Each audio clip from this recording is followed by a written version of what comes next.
Okay, we're live. All right, keep that music. Two vets, two different worlds, one badass show.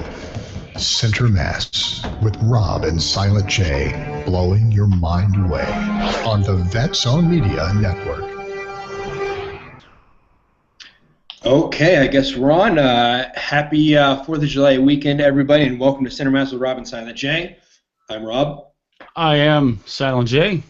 and thank you very much for joining us on this fine Sunday evening. For all of those that are watching live via Google Hangouts, those that might be watching later on YouTube or picking this up on Vets on Media, Podbean, iTunes, or anywhere else out in the galaxy that we're kind of beaming this show out to. So we've had it was a pretty interesting weekend. I think having a lot of veterans listening to this show, there's a couple of holidays that really hit home for all of us. Of course, Memorial Day. We had the Memorial Day episode not too long ago. We got 4th of July. You got Veterans Day. You got a lot of these things that we kind of hold pretty sacred and pretty dear.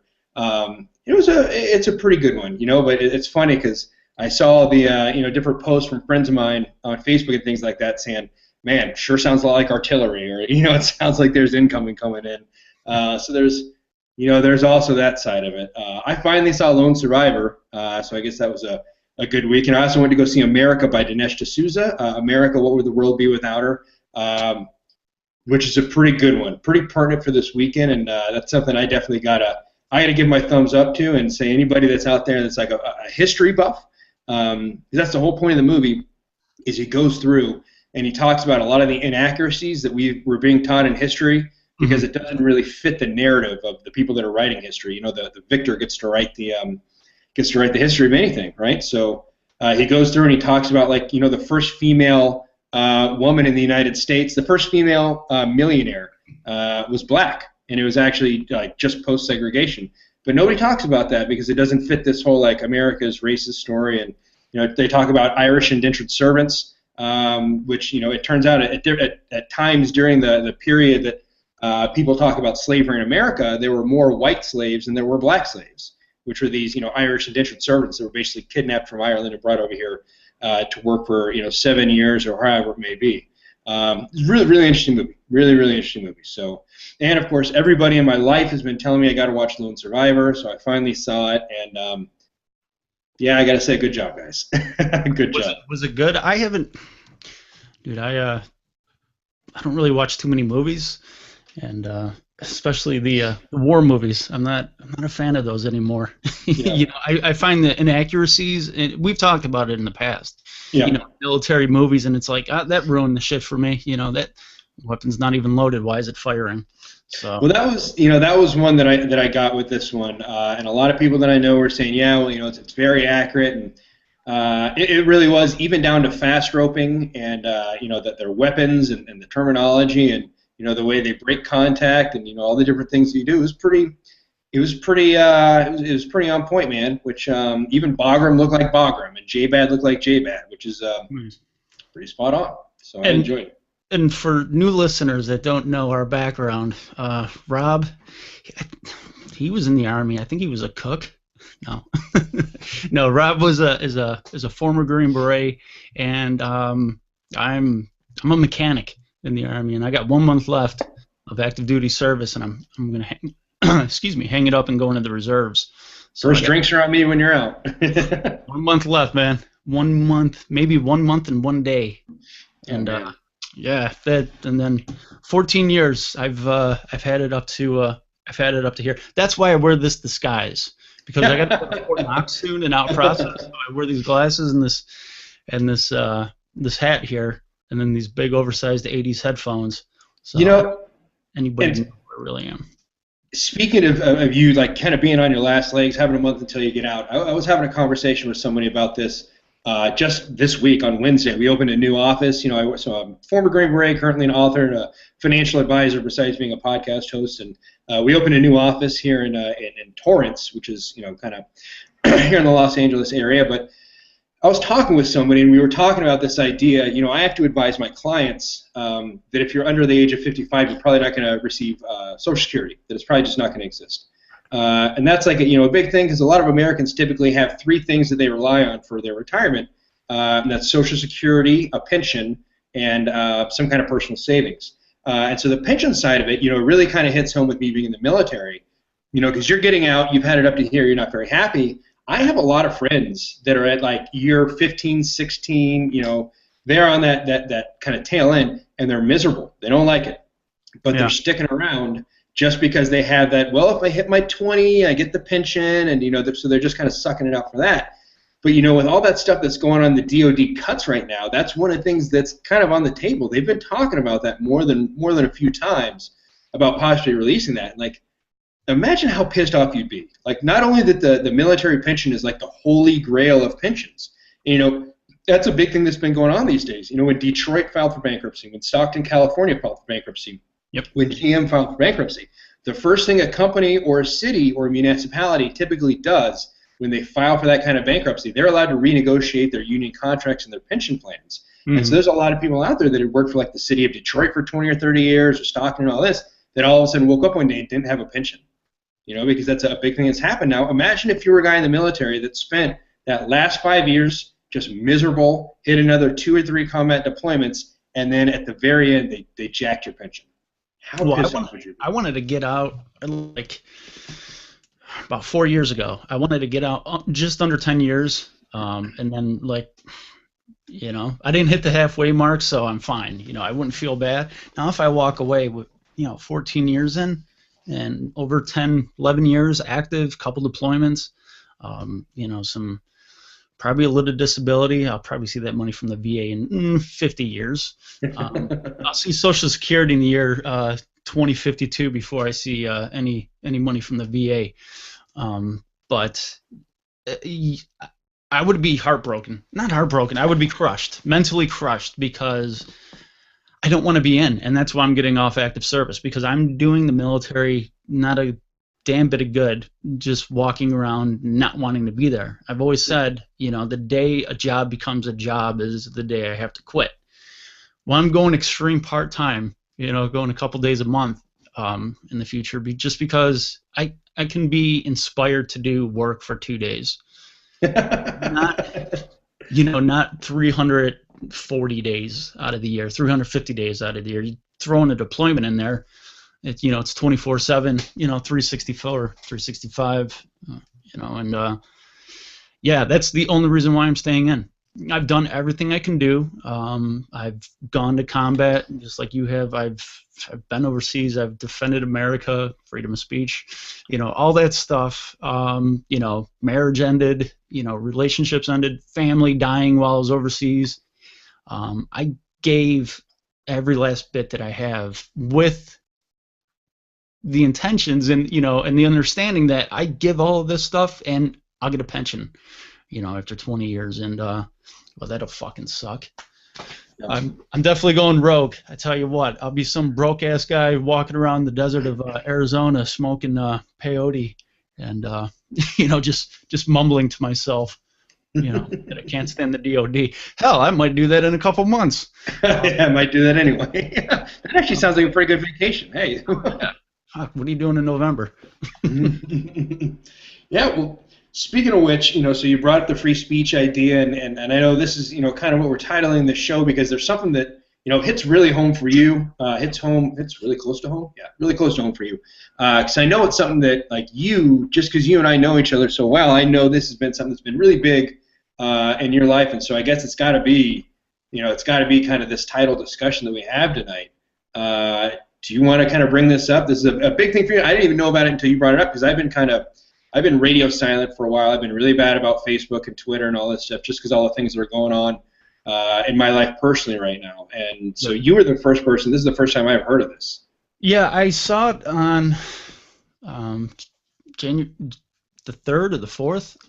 That I think it was the 4th. I actually saw it. That Anthony from Opie and Anthony was fired because of some tweets that he had tweeted. I guess he was attacked by somebody, by a black female in Times Square. I guess he took a photo and she was in it and started punching him, and he went off on Twitter after, called her a savage, called her this and that. I didn't see the original tweets. I saw some stuff that they had reported on, like Yahoo, CNN, Fox, stuff like that. And he was fired for racist tweets.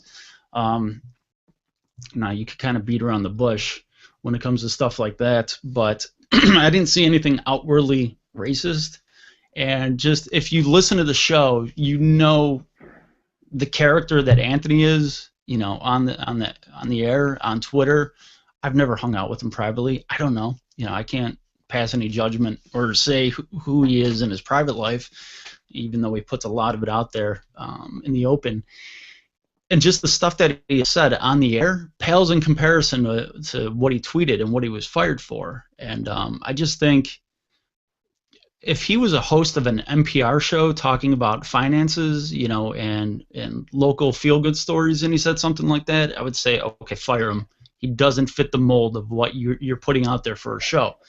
But he's quote-unquote, you want to say shock jock or an edgy host. That's what Anthony has been for the last, 5, 10, 15, 20 years, and I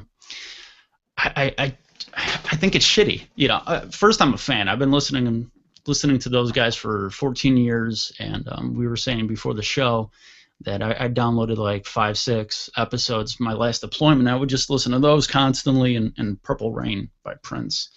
And, I just think being fired from your job for what you say on Twitter or Facebook is extremely dangerous. I don't think it's covered under the First Amendment. I think a company can fire you basically for whatever reason they have. Especially if you say something on a social network and it's whatever detrimental to a company that you work for.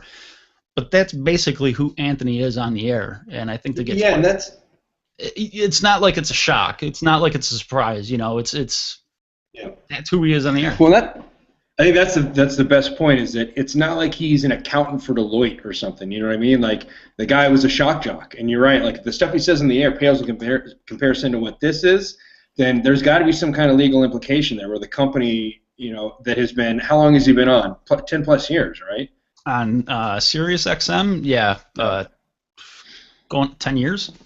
So there's got to be a point where they can stand up and say, hey, I've been saying this stuff on the radio show for the last 10 years, and now I'm getting fired for saying it on Twitter. Like, that's a little ridiculous. That's serious caving to outside pressure, unfortunately. Because I bet their sponsors are on Sirius. Do they have sponsors? Yeah, they do run commercials, kind of like how a podcast does, like Joe Rogan does. You got live reads. Yeah. And then some commercials, but they're shitty commercials. If you ever listen to ONA, it's not like they're advertising really, top-notch, high-end products. I mean, it's right. Dollar Shave Club. What's the one? It's like something about, I forgot what it is, where you sit down, it props you up on a toilet. One of their live reads and sponsors is a different way to sit on a toilet. So I mean, really, that's. I remember Joe Rogan's first sponsor was Fleshlight, and that's actually for my last Afghanistan deployment. I got one just because of that.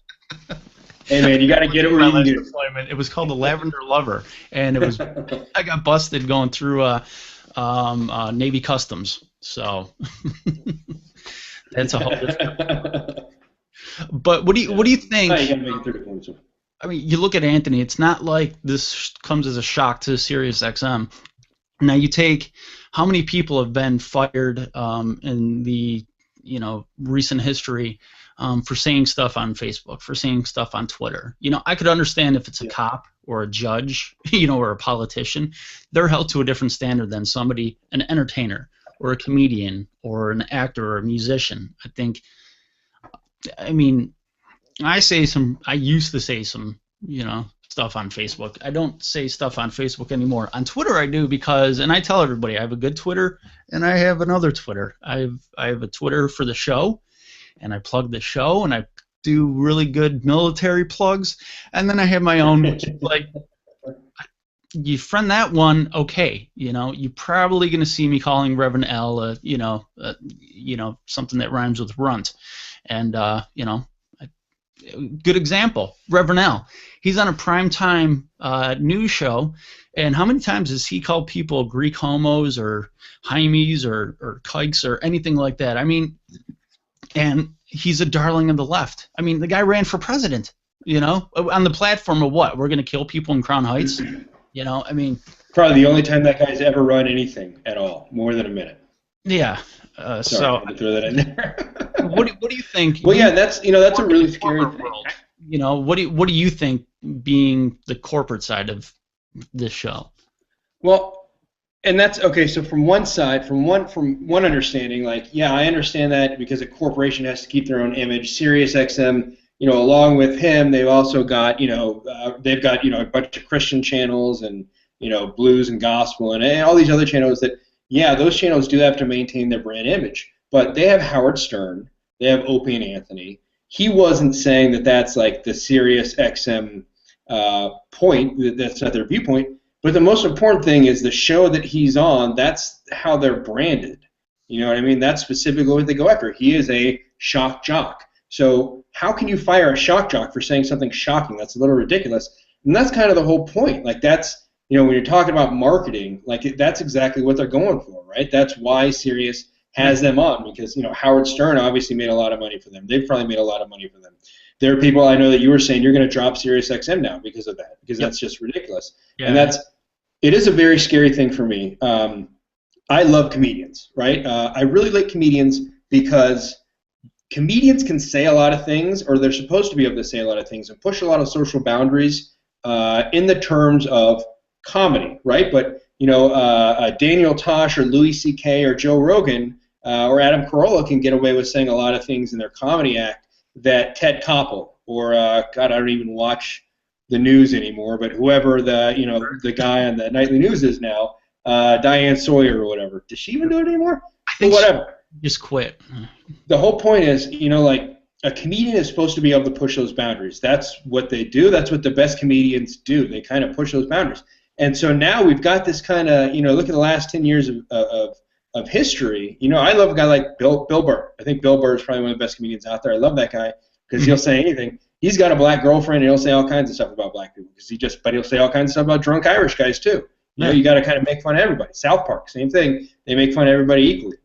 And, we have this deal where, Kramer had the, a couple of people that were, mouthing off in his club. Now, I went to go see Joe Rogan live in North Carolina when I was at Fort Bragg. And one of the things that Joe Rogan is famous for, and most of the best comedians are, even Louis C.K. Has an episode of Louis where he specifically highlights this. But all the best comedians, like Joe Rogan, there was a very strict thing where they would say, hey, if you talk at all during this show, he's going to chastise you, he's going to make you feel very bad, and we're going to kick you out, just so you know. And everybody knew that. Everybody knows that goes to a Joe Rogan show. Everybody that follows comedy and goes to a comedy show knows if you talk, you're going to get it. From any decent comedian who is good enough in his craft and competent enough is going to call you out. And he's going to make a good 10 or 15 minutes of that show just belittling you as much as he can. And so, you got the Kramer where they got a couple people that were, kind of, what do you call it, catcalling and kind of throwing him off his game. And so he goes off on them. Yeah. That wasn't Twitter. That wasn't Facebook. That was inside of a comedy club. And he got railed, and he actually got taken to court, which is ridiculous because he was a comedian, and he got taken to court for something that he didn't put that anywhere outside of that club. Other people from the club did. So that was not his thing. And those people kind of stepped outside of that normal decorum of a comedy club where you just shut your mouth. And then it happened to Daniel Tosh, where he had that same thing where somebody was catcalling him at a comedy club. Now, okay, Kramer, I can see. Maybe you were a fan of Seinfeld and you thought it was going to be pretty, kindergarten rated, nighttime on TBS or whatever. But Daniel Tosh, you go to a Daniel Tosh show and you get upset that he says something naughty to you. Like I think it was that, some chick was the same thing, catcalling or talking to her on the show, and he said, I hope she gets raped by 9 guys in the parking lot. Yeah. And they chastised it. Now, thankfully, Comedy Central, who, from the past, from other people that, I've heard that have Comedy Central shows, they say those guys are pretty bad. So I'm surprised he didn't lose his show, and I'm glad he did because I love Tosh because everybody needs a good dick and fart joke every once in a while. Yeah, unless you're saying let's grab knives and go stab this person, I don't think you could take literal, what anybody says in the realm of entertainment or humor or comedy or art, because I think comedy and I think hosting a show is just as much an art form as painting or composing music.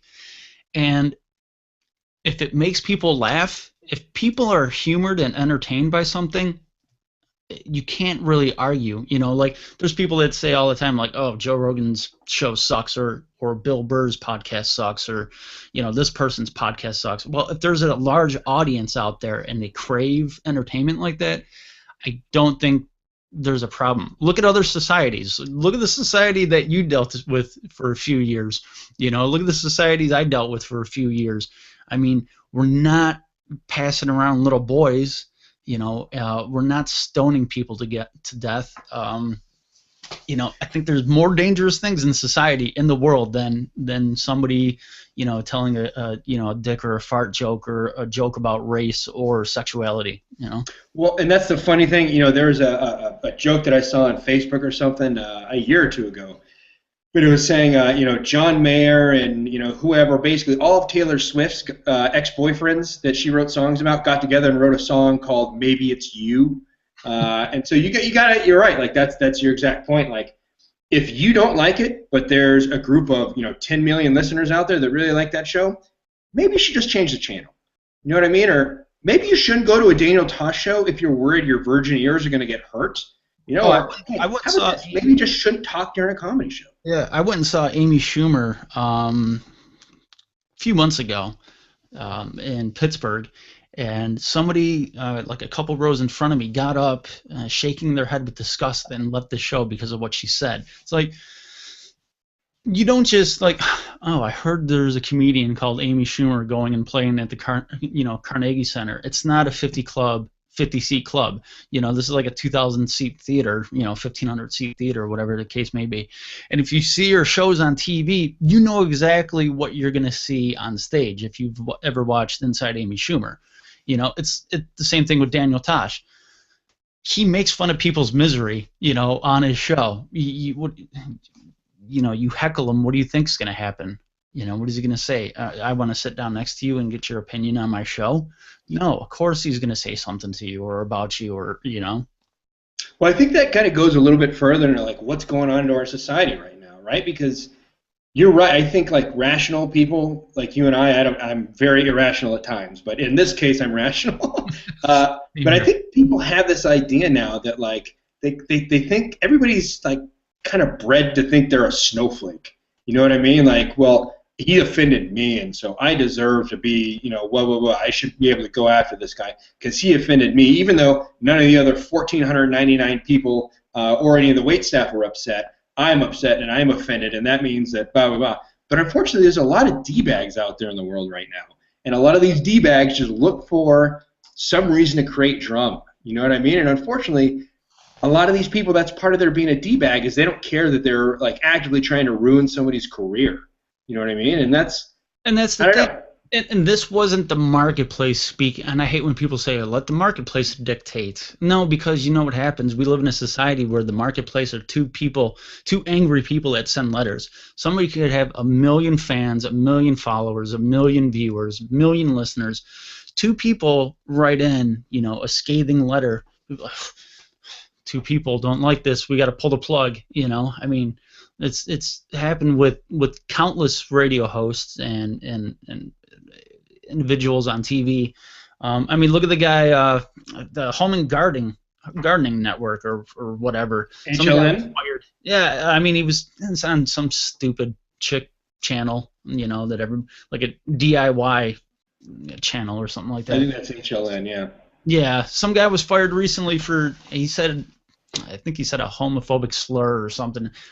Don't quote me, on the story, but he was fired for that. You could get fired for anything, but the marketplace in terms of, in the case of like Opie and Anthony, that's what the marketplace wants. Now you see all these people that are canceling their subscriptions. I was looking on Reddit and a couple other sites on Twitter. I mean, it's a trending hashtag, justice for Ant, stand by Ant, stuff like that. The marketplace is saying that this is who we want as a host. Now, he might be sitting in his, I don't know, mansion or very big house, bigger than my fucking house, and saying, you know what, fine, now I can do something else. You know, the guy hasn't spoken, but his fans and people are pushing back, and I hope this damage is serious, because I hope other media outlets, you know, whether it's, you know, Clear Channel or, you know, for example, the next time they decide to fire a host for something that that host may say on the air or may say on Twitter or Facebook, reconsiders and, okay, it may be in bad taste, but this is what his fans or her fans want, you know? We might have, you know, 1,000 people unsubscribe. We may have 10,000 people, 1,000,000 people, you know, stop following us.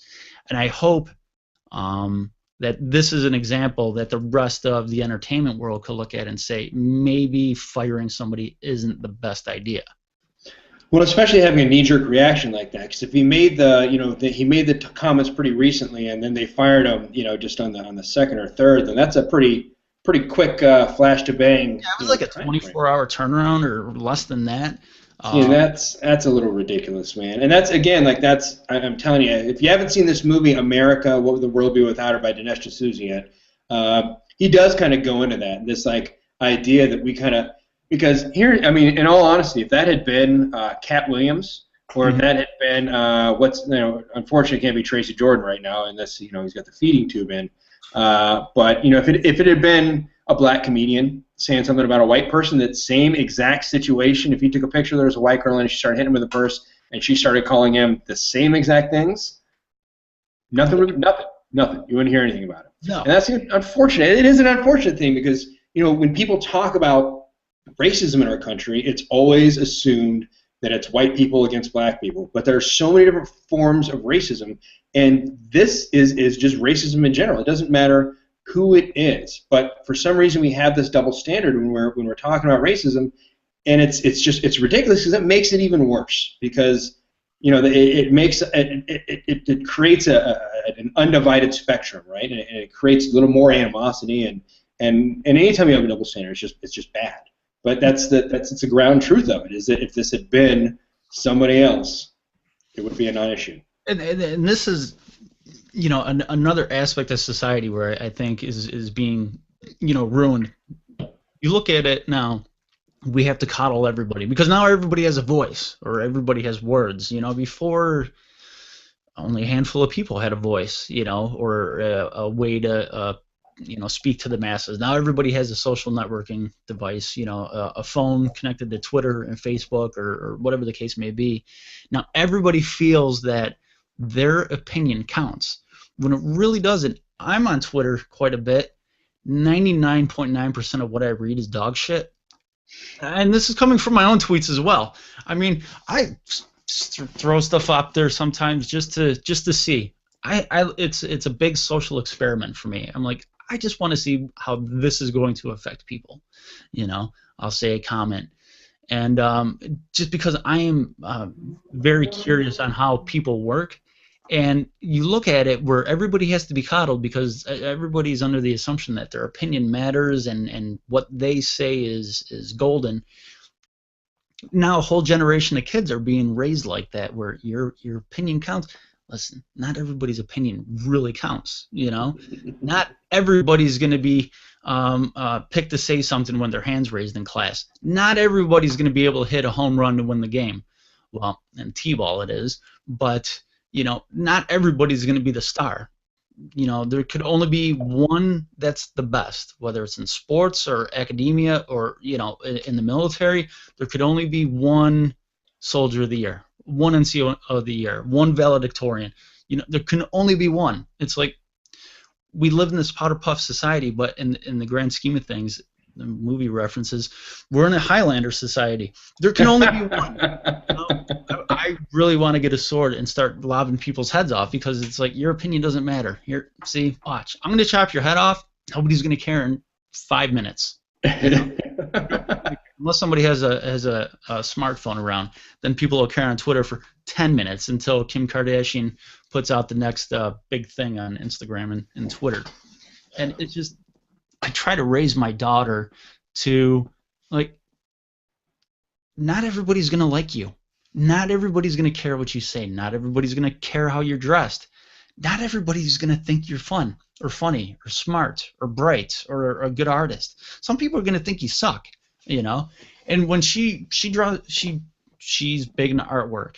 She'll paint a picture or draw, and what do you think, Dad? That's not that good.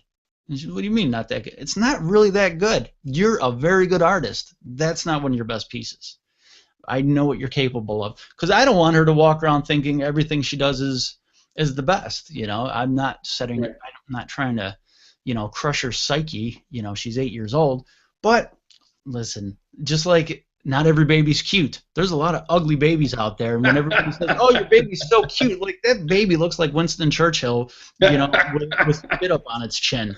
That's not a cute baby. That's an ugly baby. My daughter was ugly when she was first born. I'm ugly as an adult. 35 years of this. This is what I get. I think you're sexy, Joe. Thanks, man. My daughter had a black tear duct and jaundice when she was born, and she had a mohawk. She looked like a creep, a yellow human being with one eye and a mohawk. She looked like a freakishly weird-looking Popeye. She was not cute. I'm like, she popped out. Oh, they wiped her off, and still ugly. You know, she grew out of it. But I tell her, she goes, "Was I a cute baby, Dad?" No. No, you weren't a cute baby. You were ugly. See a lot of pictures on the walls. There's a reason there's no pictures before you were 5. Yes. See, nothing pre 6 months. You're an ugly little kid. You're a nasty little thing. You're cute. You're a butterfly now. Before you're a nasty little moth cocoon. You know, now you're awesome. You know, and that's how society, I think, is now, where everybody's got to be, you know, number one. Everybody's got to be praised, and I think it's crap. You know, I mean. Well, and I saw that, you know, and number one, you know, anybody out there that's not a parent that takes any offense to anything that Joe just said, you can shove it, because if you're not a parent, then you just don't take an opinion on that issue. Believe me, I got 2 kids, the most beautiful things in the world. I love them to death, but I feel the same on a lot of those same points. But one thing that gets me is I've seen that in all walks of society, and that's what kind of scares me, because I got 2 of my own. I got a 1.5-year-old daughter, and I got a 4-year-old son.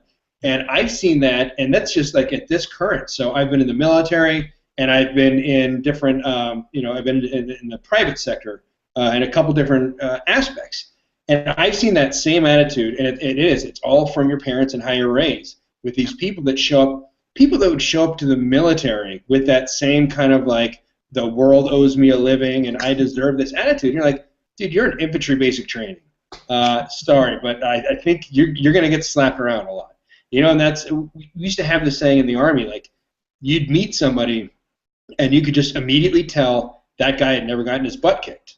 You know, and why is that? It's because it's somebody that has kind of a propensity to say things that, you know, a guy that's ever been popped for saying something stupid wouldn't say. You know what I mean? And there are a lot of people that are in this kind of cuddled society, and unfortunately a lot of them are here. You know, like Santa Monica, California, where, you know, they'll send you to jail for bullying and all this other stupid stuff. You know, the world needs bullies. Like, because if you don't get it in elementary school, you're going to get it in high school, or you're going to get it in college, or you're going to get it at your first job, or you're going to get it on your driving test. You're going to get bullied at some point. And not allowing kids to kind of build up those defenses, just like we build up an immunity. You gotta let your kids kind of grow into that. They've got to be exposed to that. They've got to be exposed to some failure. You know, all the I had these little books that I read every morning for motivation. I got Vision, Drive, and Success, and they're by visionary, successful, and driven people. And there are all these little quotes. And the one thing that almost every one of these famous people says for their quotes, they all have at least one that says something like, "We're all failures in life. At least the best of us are." You know, which means nobody that's ever super successful has always been super successful, right? It takes a couple failures to really understand what success is. Or like Daniel Tosh says, you got to plow forward to appreciate Nate, right? You've got to have some failures in your life. You got to know what the dark is to know what the light is. You really got to get some of that taste of like having the dirt kicked in your face, you know? So maybe that'll give you the onus to go and learn jujitsu. Or maybe, you know, it's failing on a test because you didn't study, and realizing, hey, I actually do got to work a little bit at this. But you need that failure, and you need people to give you the reality of the world is a tough, cruel place.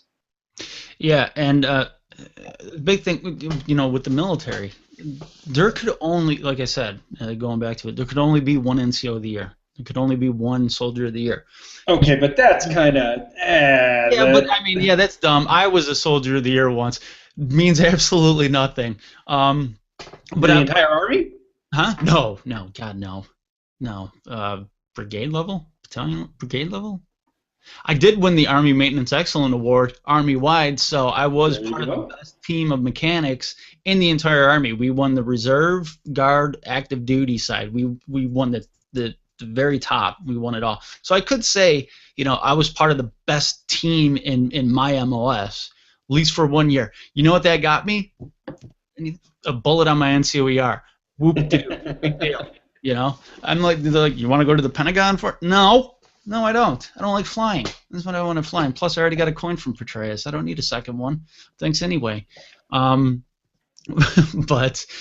the point is, there's a lot of failures out there. There's a lot of people that don't try and fail. There's a lot of people that bust their ass and fail. And this society and this mentality that anybody's owed anything. Nobody owes me anything. I had a really crappy life. I was abused, beaten, molested, left home alone, all that stuff. Drug addict parents.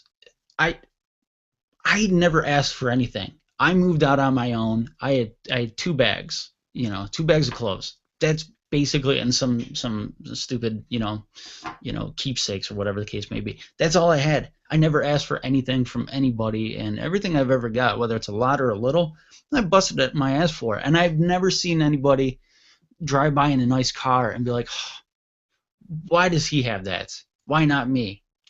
I just look back like, what did I do wrong in the last 5 years or 10 years? Why am I not at that point?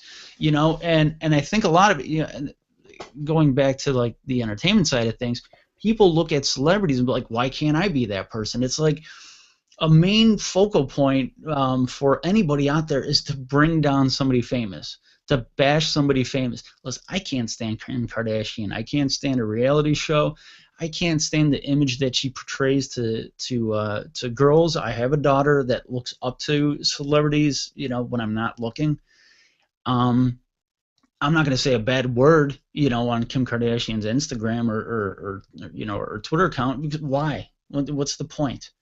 Am I going to write, what is it, Entertainment, the E channel that her show's on? I'm not going to write like, her show's a pile of crap, and it portrays, negative aspects for girls growing up. I'm not going to do that. Watch it for 5 minutes. You already know. Nobody needs to write a letter. If she's doing crystal meth on Instagram page, I don't want her to get fired. Why? I just want her to. I want people to see the crystal meth version of Kim K on TV. Be like, look what happens when you're an out of control celebrity. That's where it could go to your head. That's somebody that was never told no. That was somebody who never said you had a fat ass. Get on a treadmill. Right there. Well, that's it is the unfortunate side. Did you hear that story? I think it was last month now. Somebody is alleging that her dad, because the reason her dad got famous is because he was on the O.J. Simpson defense team. Yep. Somebody came out, I don't know if they wrote a book or what, but I heard this in the media that the only reason her dad was on the defense team is so he couldn't get subpoenaed because they're alleging that he is the reason they never found the shoes, the knife, or the gloves. Yeah, wasn't he his regular attorney before all that happened? Before he decided to make human Pez dispensers? I don't know. I'm not sure. I'm not sure what it is. But yeah, I just heard a blurb about that in the news when I was on the treadmill, I think last month. That's a little interesting. But yeah, and that is, and of course, like everything else in life that I think has a good point, there's a great South Park episode about this. There's a couple of them that are very, very pertinent to this. There's one called the Stupid Spoiled Whore Playset about Paris Hilton, where her dogs keep killing themselves and she loses her mind. And there's another one about Britney Spears. It's called Britney's New Look. The whole idea is that kind of in a Children of the Corn fashion, that society takes these young child stars, attractive women, and gives them fame, and then just just harasses him and just goes after him. It's kind of like the new age version of like the sacrificial virgin. You know what I mean? Like the village, to appease the volcano, chooses a virgin, and they feed her and clothe her and robe her and treat her like royalty until she turns 18. Then you go into the volcano. And that seems like kind of what child stars are. They get to a point. Very few of them actually make it into adulthood unscathed. They all have some kind of coke problem. They all have some kind of big issue. And being, here in LA and knowing a lot of people in the industry and having my own kids that are doing, acting, they're doing commercials, doing a lot of things like that, it scares me because a lot of them, I mean, a lot of these kids that I meet, you can see that it's the parents. It's 100% the parents. I mean, I had a friend that went to a party at Justin Bieber's ranch not too long ago, and he said, they had this huge party. Essentially, his parents had the party. And there was a bunch of young kids, and his dad showed up, and his dad's got like the sideways baseball cap, and he's dressed like, his dad's in his 50s, and he's dressed like he's a 16-year-old kid, and then he says like Bieber actually shows up with a couple of his own friends and sees the party, just like whatever, and goes to another house. And that's what it is. Unfortunately, you see a lot of this. We call them stage parents, where these parents that, for whatever it is, it was either their dream to be famous or their dream to be whatever, and they can never accomplish it, so they force their kids into it. And then that's where you get these troubled kids, because a lot of those stage parents will put their parents in very compromising situations or unhealthy situations. And Tosh actually makes fun of it. If you watch Tosh.0, Tosh will do like just kind of crazy sketches every once in a while and have kids in it, and he'll announce like, hey, these kids' parents don't really care about them, so they let us hire them to do this awful stuff on our program. And unfortunately, there's a lot of those. There's thousands and thousands of those here in Los Angeles that would sacrifice their kids and put their kids, allow their kids to curse on national television if they think it's going to make them famous. And it's ridiculous. Yeah, that's ridiculous. The society we live in, I don't know what happened. I mean, it's not like the 80s were great or anything like that. I mean, we're both the same age, mid-30s. I don't know where the bottom kind of fell out on society. I don't know. I have no idea. Rap music. I blame rap music too. I blame rap music. Not hip-hop, by the way. I'm fine with hip-hop, and I like Tupac, and I like Biggie. But anything else, rap music, okay. Here's the thing.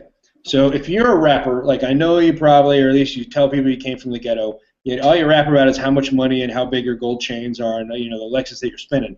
So why do I want to care? Like, you only have that if I pay for your music. So why should I care about that? That's just, I blame rap music. I blame crisscross, because as soon as white girls started wearing their pants backwards, everything was downhill after that. I remember being in middle school, 7th grade or something, when crisscross came out, and they were big for wearing their pants backwards. And as soon as I grew up, at that time I was in the ghetto. I was in a ghetto school, so we had a little bit of everything. We had a earth tone rainbow of kids in my school. And as soon as the dorky white girl with the bangs came in with their tight, they weren't even like good pants. They're like whatever, Lee jeans, and they're backwards. It's like crisscross didn't mean for that to happen. I know that much. The dorky white girl in school is wearing her pants backwards. I blame crisscross. You blame hip hop. I'm going a little more specific. Crisscross. I blame them because for one, they suck, and two, as soon as you get bland people thinking they can be cool, that's what I'm in a disguise. By the way, I'm not really a hipster. Hipsters. Everybody thinks, if I become a hipster, I'll be cool. The same thing with goth. I know goth was big when I was in high school. You were a dork freshman year. You just had on average clothes and you were a loser. Next year you come in with black mascara and your hair's dyed black and you have a safety pin through your ear. Now all of a sudden you're part of a group. That dork has been elevated to, now modern day times you don't fuck with them because he'll shoot you in school. But I hate trends like that disrupt the pecking order of society. Like you said, you got to have a bully. There's a bully. There has to be jocks. There has to be nerds. There has to be the quiet kids. Anytime you throw a fashion trend in there to elevate some group to where they shouldn't be, I think it's bad news. after that. So you blame fashion, not just rap music, but fashion. I blame music and fashion, and the occasional movie, you know. Everybody now, all the dorks like, oh, I love the Hunger Games, and now people are walking around, oh, Hunger Game groups. You know what? I never watched that movie. I'm pretty sure it sucks. I don't care. I don't care if it's the greatest movie in the world. It's actually not that bad. It's actually not that bad. Is there a love story buried in there? I don't know. Yeah, it's stupid. Watch the I can't remember what it's called, but there's a website that basically makes fun of movies. It's like I can't remember what it's called, but it's like it's comedy trailers where they make fun of movies. They do one on Hunger Games. It's really good. But I think we've kind of beat that one to the point. I think we both understand like Independence Day a little bit. Because that's a big one. I think it's taken on a new thing for me because I know you and I both had a pretty crazy childhood in terms of everything. Stuff. Yeah. And now we're both kind of older. You know, like I've been out of the military for a few years, and you're about to get out of the military. And I think we both kind of calmed down substantially. And it's funny because I had what's that? Yeah, why exactly? Right here. Like you think I was drinking? Oh, I can't do that. Okay, there we go. Not drinking booze during the show, just drinking water pretty much all day, like a beast. But it's funny because I had a client that wanted to meet on Friday, not Friday, on Saturday. Wanted to meet on Saturday at like 10 a.m. And this guy he's an active duty military. I'm not going to say what he is, but he's based out here in the Los Angeles area. And somebody from my office called me and actually, he had requested, or they had suggested he meet with me. So I look at it and I get the thing and I go to put it in the schedule and I go, wait a minute, he's in the military? And I go, yeah. And I go, and he wants me to meet me at 10 a.m. the day after the 4th of July. And I go, yeah. And I go, and he's active duty military. And I go, yeah. And I go, why don't you call him back, remind him that that's the day after the 4th of July, and give me a call back and see what he says. Sure enough, they call back within 5 minutes and go, can you do it next Saturday? I was like, yeah, I can. Because it takes on, like I said, there are a couple of big ones, Memorial Day, 4th of July, Veterans Day, that really do, for being in the military or even being a veteran, it takes on a very big thing for us. You know what I mean? I feel as if kind of had a part to play in that, in a way. I mean, I don't know. Independence Day, for me, it was rough on the 4th of July because I live in a state right now where fireworks are legal, and so that was a little edgy. I talked to a radio daddy, James, and he kind of calmed me down a little bit. I was teetering on the brink of insanity for a few minutes because you can't just get the legal fireworks that go boom. No, you got to get the ones that sound like a fucking AK-47 and then a boom. Swear to God, I wanted to call QRF or something like that. It's amazing how much a lot of those do sound just like mortars going off, man. So I don't like the redneck aspect of it. I'm not part of losing digits. Like let's lose digits. To celebrate Independence Day. There's a person down the street that might not like that, but yeah, when it comes to Independence Day, I'll say this next week. I got house guests, but this will tie into to something we could talk about next week. It's still beyond me though how many people don't know what the hell the 4th of July is. Right. I mean, and we talked about Memorial Day when that happened, and I'm sure we're going to talk about Veterans Day when that happens. Like the 4th of July, it's not just about shitty barbecues and potato salads in your backyard with sparklers. And I wrote a satire piece for vetsonmedia.com. Nice cheap plug there.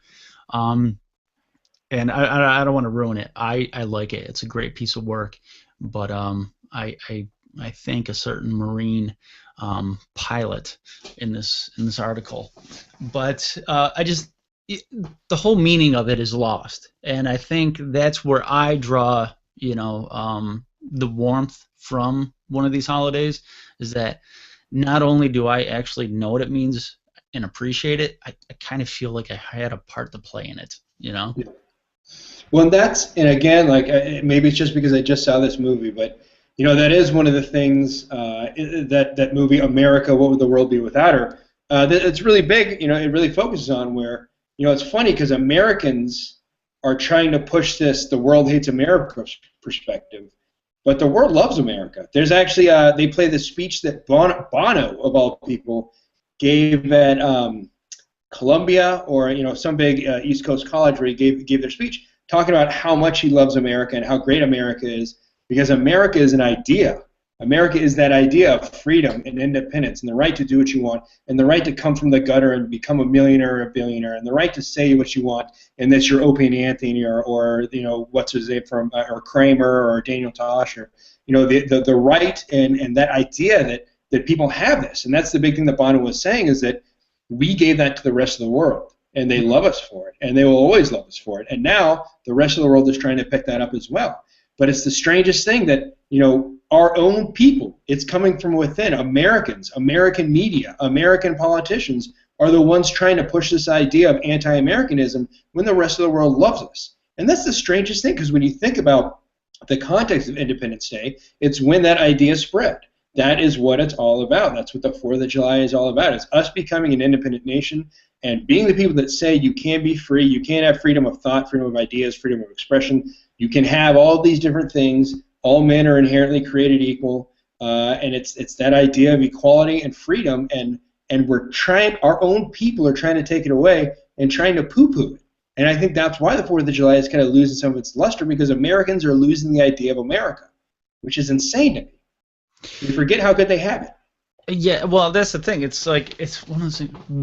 It's lost, and it's never going to come back. I mean, unless we go out with hard, sharp, pointy objects and have like a purge, I guess. Let's go with that movie. Sign me up for that. Oh, I'm all for it, man. Anything that I could put a nice 50s love song to on in the earbuds and just crush skulls. I mean, but that's the unfortunate part of that. You can't is do the it. only people that would take part of that are meat eaters like you and I. There'd be a ton of kind of conservative military like veterans and steak-eating, gunpowder, playing and flag-waving Americans, and the people that need to be purged out of the society would be locked inside.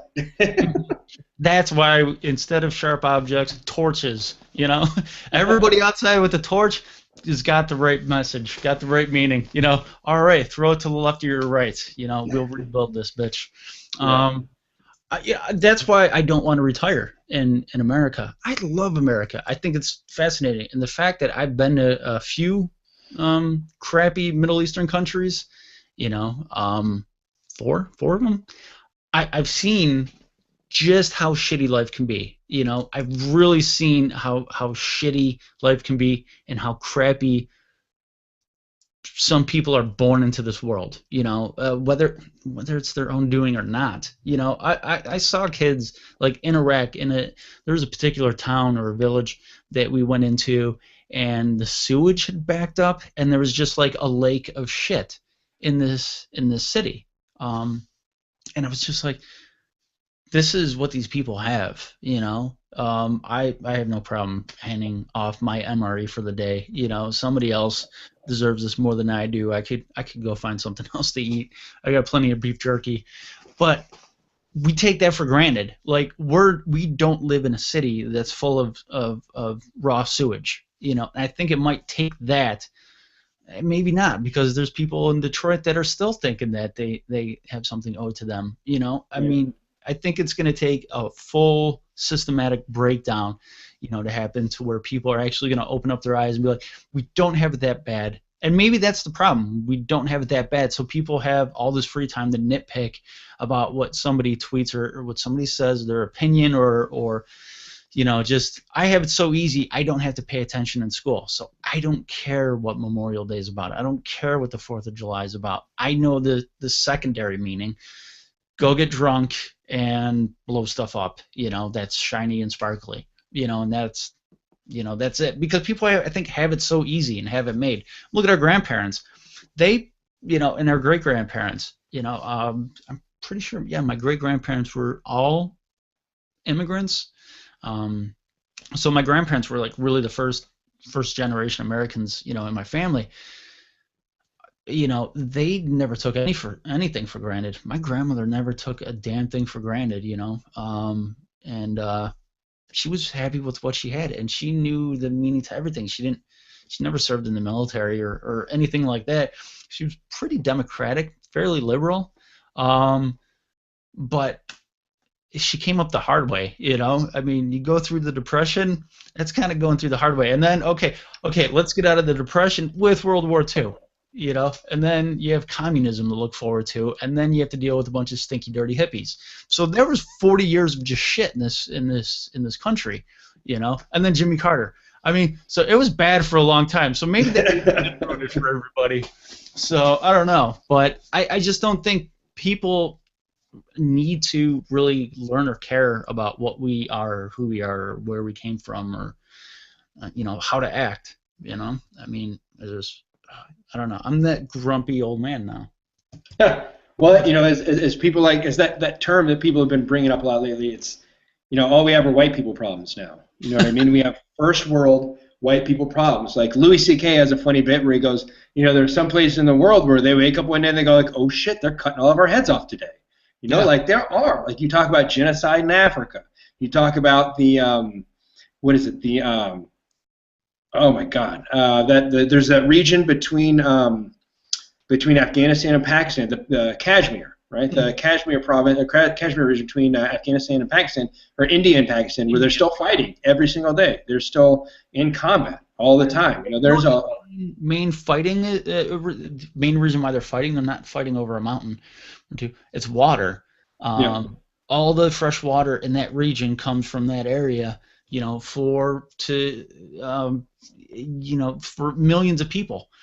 There's, you know, there could be a nuclear war over water, and we're worried about what the hell, you know, that person in the homeowners group in our neighborhood has in front of their house. Like, he's got a flag in front of his house. There's people cutting your heads off for fucking water, and you know, in the mountains, and you know, people you're not from the same tribe that my grandfather's from, you know, in Central Africa.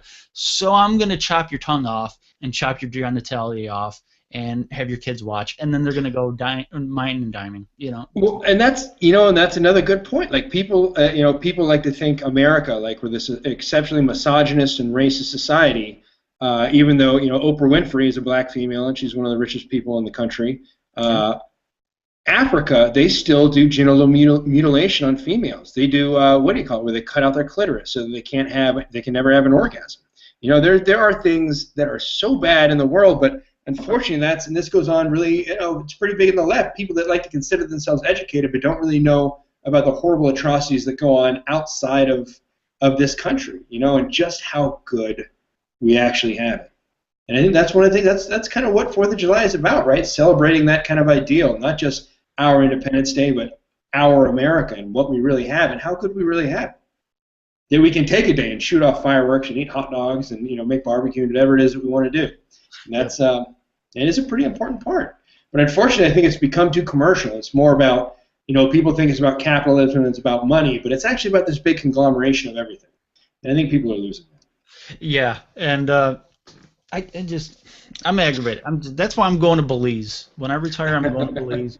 I'm going somewhere where they still appreciate, you know, a nice blanket, you know, and a lighter, you know, warm. Is that where McAfee ended up? Was that Belize? Either Belize or Costa Rica. I think he started in one and went to the other one. Yeah. I think, and they're right next to each other. Yeah, that's what I'm going to do, minus the millions. I'm just going to go to Belize, and when I become incapable of holding, you know, a bowel movement, that's when I go on the beach during low tide and just get piss-ass drunk and pass out and let the tide take me. You know, I do not want to become one of those incapable human beings. I see what they do to old people in America. The dream stops, the American dream stops when you start crapping on your own leg, you know, and then they put you in these little old people prisons that smell like, you know, Ben Gay and death. I'm not having that happen to me. Old people prisons. I like that. That's prisons. Pretty good. Yeah.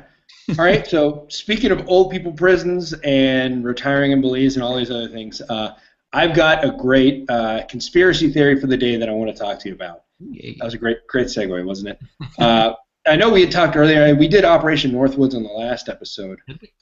This is one that really kind of I don't know. I like this one, and I think a lot of people may have heard of this or may have thought it was true. But this is one of the things that actually came out. The CIA has declassified, and it's called MK Ultra. The first time I ever heard of MK Ultra, I grew up in Houston. I went to my first rave, and I found this like radio station. It was a college radio station that played drum and bass on Friday nights from like 10 p.m. to like 2 a.m. And so I recorded every night because that was back in the day when we only had cassettes and all that good stuff to record off the radio. But it was called the MK Ultra Show, and I'd always wondered like, what the hell is MK Ultra? What is that?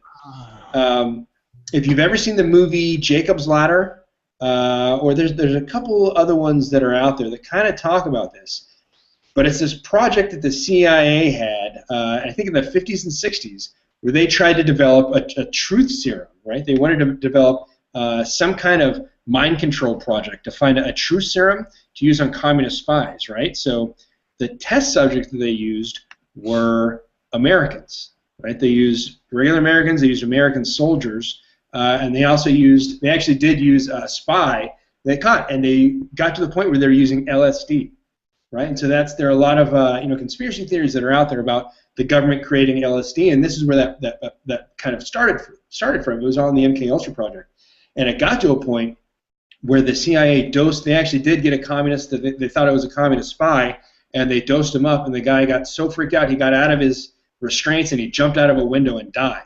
And so that's what kind of shined a little bit of light on that, and they had to kind of answer for that. But they declassified that. So that's one of these things that there's a lot of scary things over the last couple of years that people have always called conspiracy theories that have been proven or declassified or come out and come to light. This is one of the big ones. I mean, so I'm not going to come out on a national spot like this and say that I've done LSD, but for people that I know who may have done LSD, I can't imagine. Imagine being locked in an interrogation room and dosed up with a hit or a couple of hits of acid, and what they used to do. One of the harsh interrogation methods we used to have was playing like Metallica super loud to prisoners that were had black caps over their face. Mm-hmm. Imagine the toll that would take on your brain, man. That you talk about a bad trip. I think that's about as bad as a trip can get, isn't it? Yeah, that would suck. To be on drugs, any type of drug, and be around somebody from the government is just, I don't care what aspect of the government you're in, whether it's the military or the CIA or whatever the case may be. That in itself is a bad trip because, CIA agents may have lightened up a little bit now, but I'm sure back in 50s, 60s, I'm sure they had to be really wound up tight, Yeah. Look at society back then and how they believed and what they thought was true, and add LSD into that. I actually had a friend of mine in high school, took LSD one night, went to a grocery store in our town at like 11 o'clock at night and stole a packet of gummy bears and got arrested. So he actually went to jail while he was tripping. Parents had to come pick him up out of jail while he was tripping. Because I heard you might have a stomach ache after that's all said and done. Man, can you imagine that? Getting your ass beat by your dad because you were arrested while tripping, stealing gummy bears? I don't know if anybody ever figured out he was tripping or not. But I know, even if they didn't, even if you could kind of maintain your cool in that just cannot be a pleasant situation, man. At least we grew up, we grew up in a suburb, so, we were unincorporated at that point, so, going to the lockup in Kingwood, Texas, you don't really have to worry about a varied group of, mass murderers and gangbangers in there with you. Probably had his own cell all to himself. Maybe there was a drunk or two in there, but not too bad. But still, just that whole handcuffs, sirens. That's not good. Oh, that is not good. I may know somebody that looks a lot like me that have maybe done stuff in houses where you get sounds like that coming out of there, and it's not fun. So, but the fact that you're in that police car, no. But just the fact that the government back then was weird. I mean, look what they did. What was the group of black soldiers that they infected with Syphilis. syphilis? I mean, come on, you don't know what syphilis was back then? I mean, LSD. I mean, anybody. You give a person LSD, say you don't know what LSD is. You give somebody, hey, this is a thing called LSD. Give it to that guy and watch him. After watching them one time, you already know what that's about. I don't know why you have to. Let's keep going with this test. It's just, and to me, it's weird. Yeah. Well, I mean, that's the scary thing is, if they were doing that back then, what do you think they're doing now? Oh yeah, I know what kind of drugs they tested out about 10 years ago. Damn malaria medication. Yeah, now mefloquine they're not allowed to use mefloquine anymore. I remember getting an update about that. You couldn't use mefloquine because of all the crazy stuff it does to your brain. Oh yeah, I remember being on that back in 03 and 04. And you're signing this piece of paper. Basically, it was like you're volunteering to take this. Now sign that paper. Like no. Does it mess you up? I'll take it. You can lie to me about it. I don't care. It's a pill. I'll take it. Back then. You don't have to put a gun to my head, but they were basically like, okay, take the pill. And we had to have our first sergeant watch us swallow the pill, Yep. And I wonder why I came home and flipped out right afterwards. You're on somebody on pills like that, a whole cocktail of pills, and I'm not a doctor. You're more of a doctor than I am. Then you throw in the anthrax shots. You throw in, this shot, this vaccine, that pill, this environment, this scenario you may have, been in, with tax and stuff like that, and then just drop you off at home. I mean, I wish I could have signed up for the fucking LSD experiment instead of the great experiment of malaria of 03. Well, they have psychiatrists. They're running a study on ecstasy for PTSD treatment now. Yeah, and did you see the one about psilocybin that they're testing out with that? For end of life, right? They're doing that with end of life, or are they doing that with PTSD now? And, there's a study for end of life, and there's a study for PTSD, and they just said something that I read. I forgot where, that how people say psychedelic drugs, people say that it expands my mind, that's why I take mushrooms, or that's why I take acid, or whatever the case may be. I guess it really does expand your mind because it taps into the part of the brain that produces dreams. Yeah.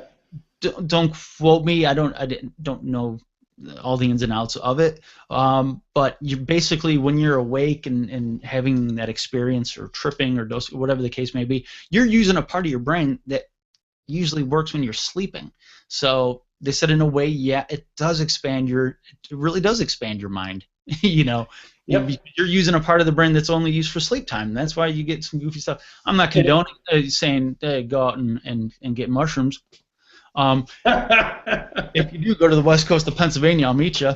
But what I'm saying is, it's just crazy what we find out. What the government accidentally thinks is a good thing or a bad thing. Man, could you imagine the podcasters in 40 years from now talking about the malaria pills?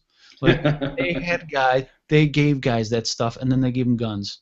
Can you believe that? That shit is crazy. Well, have you seen the movie Jacob's Ladder? Oh, not in a long time. Yeah, that's everybody out there that hasn't seen that. That's your homework assignment for tonight. Go watch Jacob's Ladder, because that's that whole movie is kind of about them giving soldiers acid and guns and throwing them out into the jungle, and they massacred each other. Yeah. And I know we got to get going here in a minute, but before we go, I'm not going to do a best worst tweet of the week. What I am going to do is call out Keith Olbermann. Hey, you prick. Stop. You shoehorned me into making me look like an idiot on Twitter, and I got people retweeting and favoriting something. I got into a discussion about the whole Anthony thing from Opie and Anthony, and some guy brought up the First Amendment. I didn't bring it up. And then all of a sudden, Keith Olbermann tweets me, the First Amendment only protects you from saying stuff and the government not coming back on you. And everybody's favoring it. It makes me look like an idiot, like I brought up the First Amendment with Anthony from ONA. I didn't. I was having a discussion with some idiot. Then we actually kind of agreed to disagree. But, hey, you're cool, I'm cool. That's what we said at the end. Hey, cool, dude. Whatever, we had a nice discussion. Keith Olbermann had to go stick his big oversized head into it, and now there's a bunch of people retweeting something that makes me look puts me in a negative light. I don't know how that's people that's the negative light. That's kind of the problem, and that's why, I used to, when I first got on Twitter, I used to be pretty active, and then, that happens a couple of times because you can't control what goes viral, and you can't control what people favorite or retweet or whatever, and you might think, you can only say so much in 140 characters, and so if you're doing one of these things where you're drawing out 5 or 6 tweets to try and make one logical discussion or argument, somebody can latch onto whatever part of it. And it might be the worst part of that, and it might be completely taken out of context, and that actually happens a lot where people get themselves in the hot water for something that's taken out of context. So that's why I kind of stay away from Twitter for anything like that. And I don't get into debates, I don't get into arguments on Twitter because I do it because I don't like to play games when I'm sitting down thinking about something, dropping off a deuce and a half in the motor pool. So I'm like, I got about 10 minutes to kill. I'm going to go on Twitter. Now, Keith Olbermann, I hope you get fired again from ESPN because you can't go to MSNBC. There is no more current TV. What are you going to do? Go grovel? You could be Bill O'Reilly's stunt double. That's what you could do. That's about it. So I hope you get fired because you made me look bad in front of a bunch of people I could care less about. Okay. All right. So I guess that's a pretty good good place to sign off for the night. Keith Olbermann, suck it and die.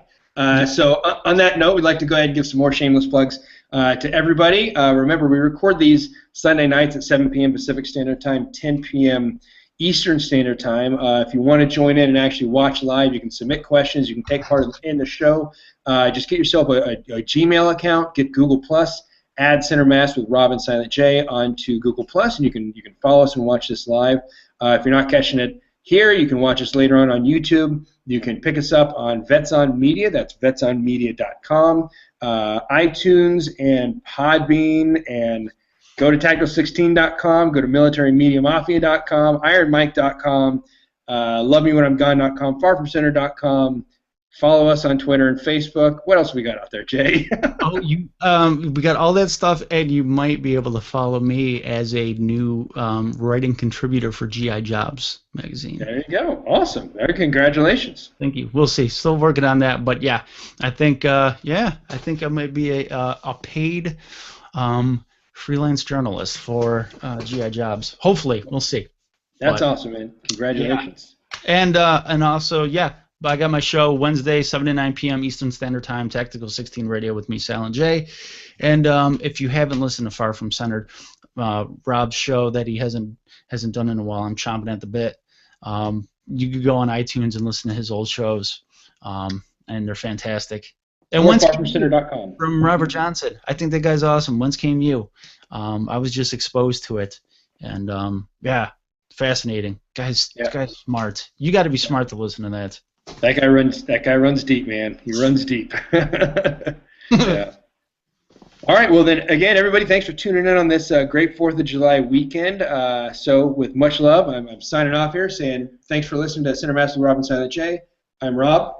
I am Silent J. And remember to always stand your ground. Only fire when fired upon. But if they mean to have a war, let it begin here. I'm out.